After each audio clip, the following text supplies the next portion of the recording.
নমস্কার, আমি নীনা। তোমরা কিছুদিন আগে একটা ভিডিও আমি দিয়েছিলাম যে এখানে একজন বয়স্ক ভদ্রলোক থাকেন ইনানপুরের এদিকটাতে, বিচ্ছেদ পাড়া নাম জায়গাটার। তো এখানের মানুষটির অবস্থা তোমরা কিছুদিন আগে ভিডিওতে দেখেছিলে। আজকের পরিবেশটা একটু দেখো, সেদিনের ভিডিওটা তোমরা দেখেছিলে। আজকে আমি যতটুকু আমার সামর্থ্য হয়েছে, ইভেন কিছু মানুষ যারা আমাকে সাহায্য করেছে তাদের সবাইকে অসংখ্য ধন্যবাদ। তোমরা পাশে না দাঁড়ালে আমি একটা মানুষের মাথার উপর ছাদটা হয়তো তুলে দিতে পারতাম না। আমার চেষ্টায় যতটুকু আমি করতে পেরেছি সেটা তোমাদেরকে দেখাবো। এসো, এখানে আপাতত একটা গেট লাগাতে দেওয়ার ব্যবস্থা করতে হবে হালকার মধ্যে। আপাতত আমি একটা পর্দা দেওয়ার ব্যবস্থা করেছি। ভেতরে এসো, দেখেন এটাতে একটা সব বাসগুলো এগুলো ভেঙেছিল, এই বাসগুলোকে আমি চেঞ্জ করিয়েছি। এখানে এসো।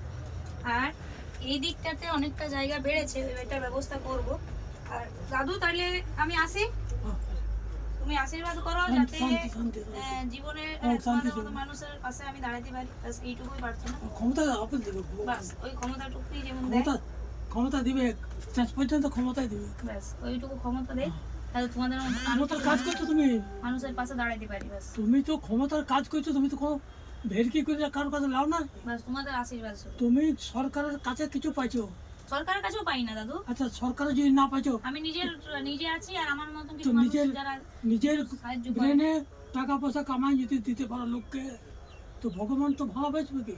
বাস তোমাদের আমি পাশে বরাবর আমি চুরি করে তাতে আমি ভগবানকে লাভ করছি, আর তুমি নিজের গোতর খাটাই, তুমি তো জলদি লাভ করবে। ওই তো বলছি আমি কি তোমার ঘরে ভালোবাসবো, পাড়ার লোকও ভালোবাসছে। বাহ, কত লোক তোমাকে কেউ ভালোবাসে না, কোন থেকে এসে তোমাকে এই দিকে আজকে মানে যতটুকু পেরেছি আমি করেছি। বহুত পেরেছি, মানে যেমন আমি এই ঘরের জীবনে অবস্থা দেখে গেছিলাম। এই জীবনে কে ভালোবাসবে? ঘরের লোক এই যে বলছে আমার ছেলে আছে, আমার স্বামী আছে, আমার দালান আছে, আমার গাড়ি আছে, আর তো কিছুই নেই। চলে যেতে হবে একদিন সব ছেড়ে। সব এখানে আমি আনিছি এখানে না, সত্যি আজকে আমার মন থেকে আমি খুব খুশি যে তোমার মতন একজনের, আমি যে ঘরের অবস্থা দেখে গেছিলাম, তোমার মাথার উপর আমি ছাদটা দিতে পেরেছি। এটার জন্য আমি অনেক বেশি কিছু দিতে পারি না, কিন্তু তোমার যতটুকু পেরেছি মাথার ছাদটা বলছি, আমি আপ্রাণ চেষ্টা করেছি। লোক চুরি করে দান করছে, তাতে ভগবানকে লাভ করছি, আর তুমি নিজের গতর খাটাই দিছো, তো তুমি লাভ করবে না কেন? ওইটুকুই চাই, তোমাকে বলতে হবে কেন?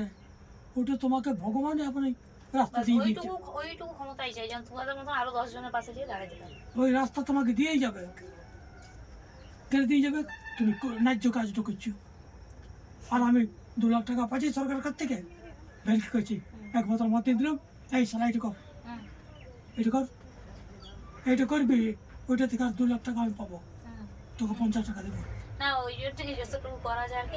আর তোমার খাবার আমি দিয়ে গেলাম, আবার শেষ হলে তুমি এখানে আসো, অনেকে তাদেরকে বলবে আমাকে যেমন ফোন করে দেয়, ঠিক আছে? খাবার আমি আবার আসবো, মাঝে মাঝে দেখা করে যাবো তোমার সাথে, ঠিক আছে, আসবে, ঠিক আছে? সময় যখনই পাবে তখনই আসবো, নিশ্চয়ই একবার করে আসি যাবো, ঠিক আছে। তুই এখন আমাকে একদিন দাদুর সাথে